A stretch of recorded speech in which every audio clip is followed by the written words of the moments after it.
Welcome back to 1090. I am Andy. This is Todd, your home for all things beer, bourbon, and rock and roll. Today we're staying in that beer category. Yeah, it's Bourbon County Stout month, and we've got a treat today. This is a rare one, hence the name Rare, but one that you can only find at the tap room in Chicago on Blackhawk Street, the Salt Shed Pub, and then the Goose Island tap room itself. We were lucky enough to get our hands on it, so we're really excited to try this because not only is this going to be hard to find, but boy, does it sound amazing. A 2-year reserve, partnered with King of Kentucky, and it's also another rye, the same rye that they use for the vanilla rye stout that they're doing this year is in this beautiful 2-year reserve. So Todd, tell us a little bit about what we're about to sip on. Well, you said a lot there. The rare sort of BCS hasn't been around much, right? Only 2 other times they've done this, back in 2010 and 13 with the Pappy 23. So big shoes to fill. Absolutely. But the nice thing is, you know, this is filled twice. This is a 2-year reserve, and this I mean, we know when you hit that magical 2-year mark, you start to get all kinds of glorious, big, deep, rich kind of chocolate notes that just start to really ramp up. 1 year in Kingston, Kentucky, 2022 barrels, and then another year in 2023 barrels. Those are like 15 to 18-year-old bourbons. I cannot wait. Right? So 18, is it 18% on this? This is a big boy. Yeah, 18%. This is a big boy. So it's a sipper, but let's get a nose on this. Good Lord Almighty. I mean, this. That's heavenly, man. What did you say when you first took a nose on this? You could live in this. You could live this thing. I mean, this is just. Oh my God, it's so good on the nose. We haven't tried it yet. We did sip it. I mean, smell it when it first came out of the bottle, and my goodness, the nose on this is absolutely divine. It's like rich, decadent chocolate cake, vanilla. But it's got some campfire notes on it. So you get some of that, like those woody, burnt, kind of dark, roasty notes, like almost like barrel influence right there. Yeah, but sometimes chocolate overpowers at this point. Like at 2 years, like it can be overpowering. Now the nose, right now, this is a beautifully complex nose. I love this. This is what a barrel aged beer should smell like. We need to stop talking and start drinking. Cheers. That's amazing. Oh my God. So here's what's beautiful about this. It's not just like this crazy fudge bomb like we're used to.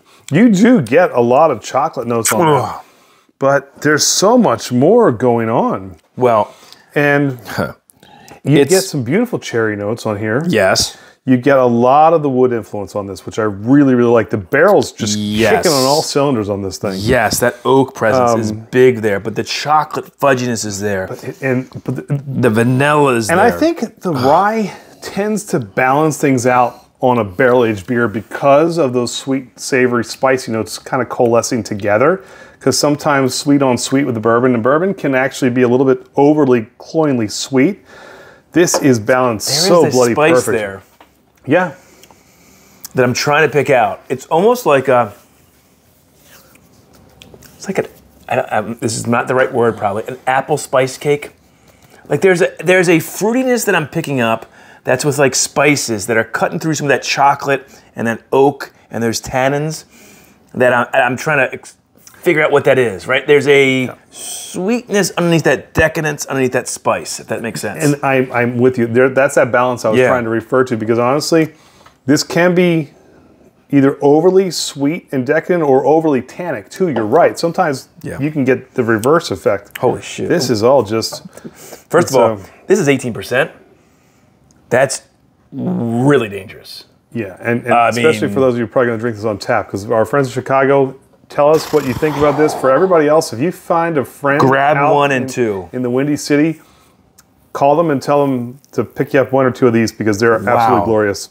I'm going to make a statement. One of the best I've had in a long time. There it is. It's without being a variant that's sort of an adjunct in it to flavor it. The barrel influence. This is probably the best I've ever tasted from Bourbon County Stout. It's not quote unquote officially in the lineup. This was a late edition. Right. Wow. But it is available. It is in the 2024 lot, so to speak. And damn, is this dynamite. This is just good. I mean, I don't know how you top this. Nothing left to say. I hope you guys get it. If you have, tell us what you think. If not, live vicariously through us, and we are just going to let you know this, and drink this. This is just... And love it.